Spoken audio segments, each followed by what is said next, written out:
party people, welcome or welcome back. Guess what I have? Come here, come here.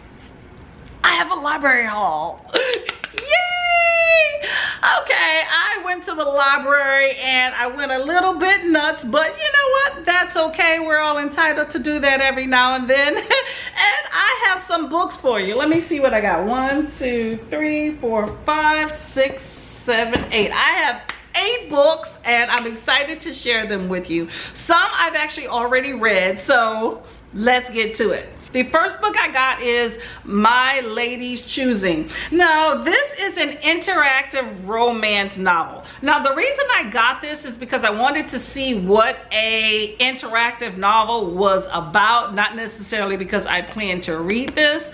An interactive novel basically is you read and then at the bottom of the page, it gives you a choice about where to go and you determine what the outcome of the story that you are reading is about. And I find that with this book, it goes back and forth. So it may go forth in numerical pages at one point and then go back in another. The story premise didn't really hold my attention too much, which is the reason why I really don't plan on reading it. But it's about like sometime during maybe the Victorian era or whatnot, where this woman is basically looking for a rich husband, and she flat out says that she is looking for a rich husband. But it's a pretty interesting concept and is worth checking out, just not my taste. The next book I got is called The Me You Love in the Dark. This I actually read. I have a vlog that I will be posting tomorrow that will be talking about this. But it's basically a graphic novel where a woman moves into a haunted house and, you know, encounters a ghost. This book as well, I will be vlogging tomorrow, as well as this one. So you got Skin of the Sea and you have The Deep. So I don't really want to talk too much about these books, but they're absolutely beautiful, especially that cover. And they talk about sensitive subject matter about slavery and Africans lost at sea due to that slave trade. And they're both fantasy novels, but absolutely beautiful and told. And you have this book, which is called Graceland. And this book is set in Nigeria. It is about a teenager who is an Elvis impersonator. And it's talking about him and his father and about Nigerian culture and how American culture is affecting that Nigerian culture. This book I actually got for my sister to read. This one was actually free when I got it at the library too. And then there's this monstrosity. I got this book because it said oddball. I mean, who wouldn't want a book that says oddball? But I thought it was definitely one of those stupid books that I skimmed through and don't care to look at it again. But it's basically a comic.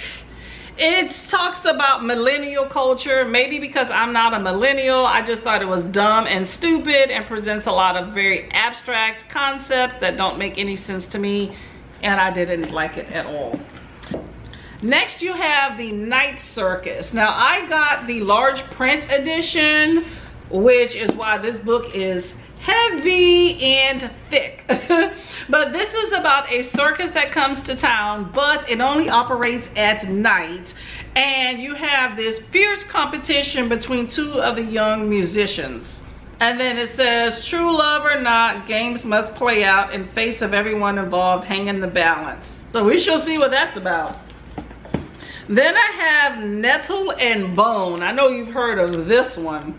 This book is about a third-born daughter who has escaped the traditional fate of princesses and does not have to be married away for the sake of the throne. But her sister had to, and the prince was abusive.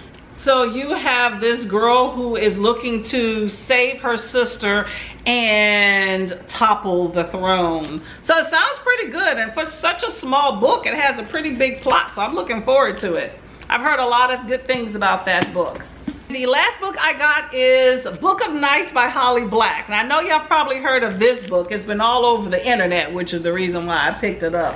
And it's about a young woman named Charlie who basically helps people that manipulate magic in order to help them manipulate magic by robbing other magicians. But now she's trying to be on the straight and narrow and help her sister do something in the magic realm, but then it seems like her past is coming back to haunt her. So thus far it's pretty interesting. I'm about 50 pages in, and you know, I can see the story unfolding, but we'll talk about this again more next week. Well, that is it for me. Those are the books that I got from the library, and I am excited to finish up those that I have not read or pass those on that I need to, and I will see you in my next video.